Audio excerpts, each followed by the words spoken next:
Welcome dear students. Chapter है some basic concept of chemistry और some basic concept of chemistry के इस chapter का ये पहला वीडियो है और इस वीडियो में हम जनरल कुछ चीज़ें जानेंगे इस चैप्टर से रिलेटेड। और जनरल मैं कहूँ तो ये जो हमारा चैप्टर है some basic concept of chemistry, इसका नाम ही है केमिस्ट्री के कुछ बेसिक कॉन्सेप्ट, यानी कि इस पूरे चैप्टर में हम केमिस्ट्री के छोटे छोटे बेसिक कॉन्सेप्ट्स का डील करेंगे, जिसके पढ़ने के बाद आप पूरे के पूरे क्लास 11th की केमिस्ट्री और 12th की केमिस्ट्री को बहुत आसानी से आप समझने लगोगे। मतलब समझने लगोगे कि केमिस्ट्री बात कैसे करता है, केमिस्ट्री कहता क्या है और केमिस्ट्री होता क्या है। ठीक है, तो चलिए स्टार्ट करते हैं some basic concept of chemistry. और सबसे पहले हमें ये जानना पड़ेगा कि केमिस्ट्री क्या है, क्योंकि क्लास 10 तक आप जनरल फिजिक्स, केमिस्ट्री और बायो तीनों को आप एक ही बुक के अंदर स्टडी करते हो, साइंस बुक के अंदर। लेकिन यहाँ पर क्लास 11th में आने के बाद ये चैप्टर्स और ये टॉपिक्स आपस में अलग हो जाते हैं। ठीक है, तो जो केमिस्ट्री है जनरली अगर मैं कहूँ केमिस्ट्री को एक लाइन में आपको समझाऊँ तो आप बस इतना याद रखना, किसी भी सबस्टेंस के अंदर के साइंस को हम केमिस्ट्री कहते हैं। थोड़ा टिपिकल है, थोड़ा समझो इसको मैं क्या कह रहा। किसी भी सबस्टेंस के, किसी भी मैटर के, कोई भी सामान हो, कोई कुछ भी हो, उसके अंदर के साइंस को हम केमिस्ट्री कहते हैं। अब कैसे ये डिफिनेशन कैसे हम समझेंगे, जैसे सपोज करो कि मेरे पास ये मार्कर है, ठीक है, और ये मार्कर बाहर से दिखने में कैसा लग रहा है। यहाँ आगे इसका रेड कैप है, ये ऊपर से वाइट कलर है, इसके ऊपर जो अक्षर लिखे गए, ये सारी चीज़ें बाहर की चीज़ें हैं और फिजिकल चीज़ें हैं जिन्हें हम टच कर सकते हैं, देख सकते हैं। ये सारी चीज़ें क्या होती हैं, फील कर सकते हैं, वो फिजिकल होती हैं। अब कोई ये सवाल कर ले कि बताओ ये मार्कर बना कैसे, इसके अंदर की साइंस की अगर हम बात कर रहे हैं तो वहाँ पर हमारा केमिस्ट्री आएगा। अब अंदर की साइंस में हमारे पास क्या आ जाएंगे, छोटे छोटे एटम्स की हम बात करेंगे, मॉलिक्यूल्स की बात करेंगे। ऐसे ही छोटे छोटे चीज़ों की हम बात करते हैं जिनसे कोई एक मैटर बना हुआ होता है। इलेक्ट्रॉन की बात करेंगे, प्रोटॉन की बात करेंगे, न्यूट्रॉन की बात करेंगे। एग्जैक्ट केमिस्ट्री है ही किसी मैटर के अंदर का साइंस, वो बाहर का साइंस नहीं। केमिस्ट्री जो हमेशा डील करेगा किसी भी मैटर के अंदर की साइंस की बात करेगा। या सपोज करो कि आप ब्लड की बात कर रहे हो, ठीक है, तो बायोलॉजी आपको बताएगा कि ब्लड क्या है, ब्लड कैसे काम करता है, हार्ट में कैसे जाता है, कैसे हमारा सर्कुलर सिस्टम बना है, ऑक्सीजन कैसे लेकर जाता है, ये सारी चीज़ें बताएगा बायोलॉजी। ठीक है, लेकिन बायोलॉजी से अगर आप पूछो ये कैसे होता है, ऑक्सीजन को ब्लड कैसे लेकर के एक जगह से दूसरी जगह पर जाता है, ब्लड में ऑक्सीजन जाता है ना, तो कैसे जाता है, तो वो बायोलॉजी न एक्सप्लेन करके केमिस्ट्री उसे बहुत अच्छे से एक्सप्लेन कर सकता है। ठीक है, ऐसा सपोज करो कि आपको बुखार हो गई, किसी डॉक्टर ने आपको दवाई लिखी, तो दवाई आपकी बॉडी में कैसे जाता है और कैसे काम करता है, ये सारी चीज़ें आपको केमिस्ट्री समझाएगा। कैसे वो दवाई आपके पेट के अंदर जाता है, कैसे आपका बुखार ठीक हो जाता है। जनरल कहने का मतलब ये है कि किसी भी चीज़ के, किसी भी मैटर के अंदर की अगर आप बात करते हो, अंदर के साइंस की बात करते हो, तो उसे हम बोलेंगे केमिस्ट्री। ठीक है, और केमिस्ट्री का डिफिनेशन भी ऐसे ही बना हुआ है। यहाँ पे देखो मैंने ऑलरेडी लिख दिया है सारी चीज़ें, क्योंकि वीडियो काफ़ी लंबा हो जाता अगर मैं लिखता चलूँ तो ठीक है, देखते हैं क्या है केमिस्ट्री का जो डिफिनेशन। जनरली अगर आप डिफिनेशन लिखना चाहते हो तो ऐसे लिख सकते हो, chemistry is defined as the branch of science which deals with the composition, structure and properties of the matter, which deals with the composition, structure and properties। बात समझ में क्या कह रहा है, कंपोजिशन यानी कोई मैटर किससे किससे बना हुआ है, उसका कंपोजिशन क्या है। जैसे आप बात करते हो शुगर की, चीनी की, या फिर आप कहो नमक की, साल्ट की, तो साल्ट किससे बना है, उसका कंपोजिशन क्या है, कौन बताएगा, केमिस्ट्री बताएगा। अब उसका स्ट्रक्चर कैसे है, NaCl में NaCl से कैसे जुड़ा हुआ है, साल्ट का स्ट्रक्चर कैसे है। जैसे हम लोग का बाहर से अपना खुद का एक स्ट्रक्चर होता है ना, तो जो एटम्स और मॉलिक्यूल्स होते हैं उनका भी तो स्ट्रक्चर होता है, वो कौन बताएगा, केमिस्ट्री बताएगा। उनकी प्रॉपर्टीज़ क्या है, नमक खाने में से हमें क्या, हमारी बॉडी में क्या क्या हो सकता है, नमक का मेन प्रॉपर्टी क्या है, यानी कि नमक की वजह से क्या होता है, ये सारी चीज़ें कौन बताएगा, केमिस्ट्री बताएगा हमको। इसीलिए हम कहते हैं कि chemistry is defined as the branch of science which deals with the composition, structure and properties of the matter. और इसे और एटम और मॉलिक्यूल्स का भी साइंस बोल सकते हैं। यहाँ पर मैंने लिखा भी है, chemistry is called the science of atoms and molecules. Atom और मॉलिक्यूल्स का जो साइंस है वही क्या कहलाएगा, केमिस्ट्री। तो बच्चों कुल मिला जुला कर मेरी बस एक बात आप याद रखो, किसी भी मैटर के, किसी भी सबस्टेंस के, किसी भी चीज़ के अंदर के साइंस की अगर आप बात करते हो तो वहाँ पर केमिस्ट्री है। क्या है, सिर्फ केमिस्ट्री। अब अंदर की बात करने का मतलब ये मत कह देना कि हमारी बॉडी के अंदर क्या है वो केमिस्ट्री, नहीं, मैं एग्जैक्ट उसके अंदर की बात कर रहा हूँ। कहने का मतलब जैसे आप मान लो किसी भी चीज़ की बात करो, सपोज करो मेरा स्किन, ठीक है, स्किन बाहर से दिखने में कैसा है, बायोलॉजी, ठीक है, बायोलॉजी इसके बारे में डिस्कस करेगा। अब स्किन के अंदर जैसे जैसे जाते जाओगे आप, अंदर इसके पार्ट को ओपन करते जाओगे आप, तो लास्ट में जो एक्सप्लेनेशन करने वाला कोई एक साइंस मिलेगा तो वो केमिस्ट्री मिलेगा। जैसे आप डीएनए के बारे में जानते हो, डीएनए जो हमारे गुणों को लेकर के एक पीढ़ी से दूसरी पीढ़ी के अंदर ट्रांसफर करता है, वो जो डीएनए है वो भी केमिस्ट्री ही डिफाइन कर सकता है कि आखिर में डीएनए बना किससे है, डीएनए वर्क कैसे करता है। यानी कि कुल मिला जुला करके हर एक चीज़ के अंदर आपको केमिस्ट्री देखने को मिलेगा। केमिस्ट्री का बहुत ही ब्रॉड वर्ल्ड है और इसके वर्ल्ड को समझ पाना अभी भी हम इंसानों के समझ से तो बहुत सारी चीज़ें परे ही हैं, हम बहुत सारी चीज़ें समझ भी नहीं पाते हैं कि एग्जैक्ट है कैसा। अब यहाँ पे देखो केमिस्ट्री के कुछ इंपॉर्टेंट्स होते हैं। इंपॉर्टेंस ऑफ केमिस्ट्री की यदि बात करें तो ऐसे तो इंपॉर्टेंस केमिस्ट्री के अनगिनत हैं, मैं गिना तक नहीं सकता हूँ कितने इंपॉर्टेंट्स हैं, लेकिन कुछ का मैंने टॉपिक वाइज बनाए, इससे हम समझते हैं कि इस क्षेत्र में केमिस्ट्री कैसे काम करता है आसानी से। सबसे पहला जो है केमिस्ट्री इन मेडिसिन, दवाइयों में रसायन, केमिस्ट्री इन मेडिसिन। अब मेडिसिन के क्षेत्र में केमिस्ट्री कैसे आता है देखते हैं। सबसे पहला जो है, अगर आपको पता होगा कैंसर, कैंसर के बारे में आप जानते हो, कैंसर जो कहते हैं जल्दी ठीक नहीं होता है।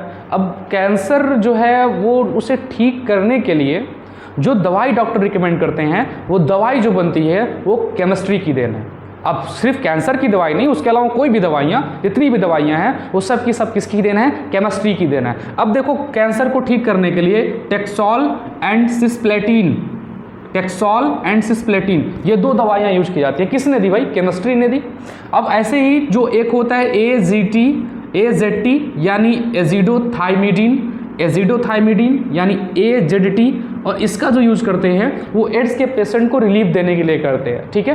वैसे सारी दवाइयों, जितनी भी दवाइयाँ सब केमिस्ट्री की देना है। अब यहाँ पे देखो एंटीपायरेटिक जानते हो आप क्या होता है। एंटीपायरेटिक बहुत तेज अगर किसी को बुखार है, उस बुखार को ठीक करने वाली जो दवाई होती है उसे बोलते हैं एंटीपायरेटिक, यानी बुखार ठीक करने वाली दवाई को क्या बोलेंगे, एंटीपायरेटिक। और एंटीपायरेटिक जो ऐसी कुछ दवाइयाँ जैसे पैरासीटामॉल हो गया, एस्प्रिन हो गया, पैरासीटामॉल और एस्प्रिन जनरली आप यूज करते हो, आप खाते, आपने खाया भी होगा।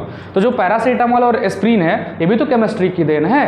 अभी यहाँ पे छोड़ो, आप एनाल्जेसिक ले लो। एनाल्जेसिक का मतलब होता है जो दर्द को दूर करता है, दर्द दूर करने वाली दवाई। अब भाई दवाई है तो दर्द दूर कर ही सकता है, लेकिन उसे बोलते क्या है, एनाल्जेसिक बोलते हैं। और एनाल्जेसिक के रूप में पैरासीटामॉल और एस्प्रिन का भी यूज किया जाता है, मतलब एंटीपायरेटिक और एनाल्जेसिक दोनों के रूप में पैरासीटामॉल और एस्प्रिन यूज होता है। ऐसी एक दवाई होती है एंटीबायोटिक्स होता है, एंटीसेप्टिक होता है। एंटीबायोटिक्स का मतलब बॉडी में जो भी इन्फेक्शन वगैरह होते हैं, जो बैक्टीरियल इन्फेक्शन होते हैं या फिर छोटे मोटे सूक्ष्मजीवों की वजह से, माइक्रोब्स की वजह से जो हमारी बॉडी में डिस्टर्बेंस होते हैं, उसको ठीक करने की जो दवाई होती है उसे बोलते हैं एंटीबायोटिक। जैसे आपको टाइफाइड हो गया, अब टाइफाइड की जो बुखार है वो भी एक इन्फेक्शनल है, छोटे छोटे माइक्रोब्स की इन्फेक्शन की वजह से होता है। अब उसी की जगह पे हम क्या यूज करते हैं, जो दवाइयाँ एंटीबायोटिक यूज करते हैं। अब वहीं पर एक चीज़ आता है एंटीसेप्टिक। एंटीसेप्टिक वह दवाई होती है जो किसी की सतह पर, मतलब सरफेस पर, साफ कहूँ तो स्किन पर, त्वचा पर लगाने से चीज़ों को ठीक करते हैं। जैसे मान लीजिए कि कहीं चोट लग गया, घाव हो गया, अब उसको ठीक करने के लिए जो दवाई आप लगाते हो वो क्या होता है, एंटीसेप्टिक होता है। ऐसे डिसइंफेक्टेंट होता है, डिसइंफेक्टेंट्स। अब डिसइंफेक्टेंट का मतलब हो गया कि इसका यूज हम जैसे कि घर को साफ़ सफाई करने में यूज करते हैं, जैसे टॉयलेट हो गया, बाथरूम हो गया, फिर घर के फ्लोर्स हो गए, उसको साफ़ करने में यूज करते हैं। बहुत इंपॉर्टेंट है फिनॉल। और वहीं पर एक DDT होता है, DDT का यूज भी इंसेक्ट्स को मारने के लिए करते हैं, डाइक्लोरो डाइफेनिल ट्राइक्लोरोएथिन। और वहीं पर एक होता है एनेस्थेटिक्स। एनेस्थेटिक आप जानते हो, ये भी एक दवाई की श्रेणी में आते हैं एनेस्थेटिक। जैसे कि सपोज करो कि किसी का सर्जरी करना है, तो सर्जरी करने के लिए इंसान का जिंदा सर्जरी तो कोई करेगा नहीं, डॉक्टर उसको बेहोश करता है। तो बेहोश करने के लिए जो दवाई देते हैं उसे बोलते हैं एनेस्थेटिक्स या फिर एनेस्थीसिया, ठीक है। वहीं पर एक वैक्सीन की बात करें, देखो कोरोना तो चला ही था। अब कोरोना के माहौल में हम जो वैक्सीन लगा रहे थे, अब वो जो वैक्सीन है वो भी किसकी देन है, केमिस्ट्री की देन है। बिना केमिस्ट्री के वैक्सीन कैसे बनाओगे आप, कैसे आप पता करोगे कौन सा केमिकल मिलाने से हमारा जो कोरोना का इन्फेक्शन है वो ठीक हो सकता है। तो कौन देता है, केमिस्ट्री देता है। केमिस्ट्री एग्रीकल्चर में भी यूज होता है, खेती बाड़ी में भी केमिस्ट्री का यूज होता है। कैसे, यूरिया आप जानते हो, यूरिया एक फर्टिलाइज़र है, कहने का मतलब उर्वरक है जो खेतों में क्रॉप्स के प्रोडक्शन के लिए यूज किया जाता है, ज़्यादा मात्रा में उत्पाद बने, ज़्यादा मात्रा में प्रोडक्ट बने, ज़्यादा मात्रा में धान बने, गेहूं बने, सब्जियां हो गए, उसके लिए हम यूरिया यूज करते हैं, अमोनियम सल्फेट का यूज करते हैं एज अ फर्टिलाइजर। अब जो फर्टिलाइजर्स होते हैं ये भी तो केमिस्ट्री की देन है। यूरिया किसकी देन है? केमिस्ट्री की देन है। अब यूरिया केमिस्ट्री की देन है। आपको पता होगा फ्रेडरिक होलर ने यूरिया बनाया। यूरिया जो फ्रेडरिक होलर ने बनाया वो कैसे बनाया? केमिस्ट्री से ही देन बनाया। अमोनियम साइनाइड को उन्होंने गर्म किया, यूरिया बना, वो किसकी देन है? केमिस्ट्री की देन है। वहीं पर अगर आप बात करोगे जैसे सोडियम बेंजोएट या फिर सोडियम मेटाडाइसल्फाइड, इसका यूज प्रिजर्वेशन की तरह करते हैं। अब प्रिजर्वेशन क्या होता है? जैसे कि सपोज करो कि कोई सामान ज़्यादा समय तक सुरक्षित करके रखना है, तो वहाँ पर हम क्या यूज करते हैं? प्रिजर्वेशन यूज करते हैं। जैसे सोडियम बेंजोएट हो गया, सोडियम मेटाबाइसल्फाइड हो गया। आपने सुना होगा मम्मी के बारे में। मिस्र की सभ्यता के जो लोग होते थे, मरने के बाद लोगों को क्या करते थे? ताबूत में बंद कर देते थे, उनके शरीर पर एक केमिकल लगा देते थे, केमिकल का लेप, उन्हें पट्टी से बांध देते थे और लेटा देते थे। मम्मी बोलते थे उसको, जिससे लाशें सड़ती नहीं थी, मतलब मुर्दे जो थे वो नहीं सड़ते थे। वो किसकी देन थी? केमिस्ट्री की देन। आज भी ऐसा होता है, मुर्दाघरों में अगर कोई किसी को ज़्यादा समय तक सुरक्षित रखना है तो केमिकल्स ऊपर लगा देते हैं। अभी मुर्दा अगर छोड़ो, आपने अपने बायोलॉजी के लैब में भी देखा होगा जो स्पेसिमेन होते हैं, जैसे कि मान लो जो काकरोच वगैरह होते हैं, जो दिखाने के लिए बच्चों को रखा जाता है स्पेसिमेन की तरह, प्रतिदर्शी की तरह, मतलब जिंदा नहीं होते, वो मरे हुए काकरोच होते हैं, बोतल के अंदर पैक करके रखते हैं। उसे भी तो सोल्यूशन के अंदर डिप करके रखते हैं, कहीं कहीं पर एल्कोहल यूज किया जाता है। अब वो जो चीज़ें हैं वो प्रिजर्वेशन की तरह यूज़ की जाती हैं, वो भी केमिस्ट्री की देन है। अब केमिस्ट्री इन इंडस्ट्री की बात करो। अब देखो इंडस्ट्रियलाइजेशन जितने भी हुए, जितनी भी औद्योगिक क्रांति हुई या फिर जो भी हुआ, जितने भी इंडस्ट्री आप देखते हो, उस इंडस्ट्री में मैक्सिमम चीज़ें केमिकल से ही बनती हैं, मतलब केमिकल ही होती हैं। अब जैसे कि सपोज करो कि हमारे पास सिंथेटिक फाइबर हो गए, नायलॉन हो गया, टेरिलीन हो गया, रेयॉन हो गया, प्लास्टिक हो गया, पीवीसी, टेफ्लॉन, बैकेलाइट हो गए, सीमेंट हो गए, ग्लास हो गए, शुगर हो गए, पेट्रोलियम हो गया, H2SO4, HNO3, अमोनिया हो गया, ETC, ये सारे के सारे जो हमारे बनाए जाते हैं औद्योगिक प्रोसेस से या फिर कहा जाए इंडस्ट्रियल मेथड से, वो सब के सब केमिकल्स ही तो हैं, केमिकल्स ही तो हैं।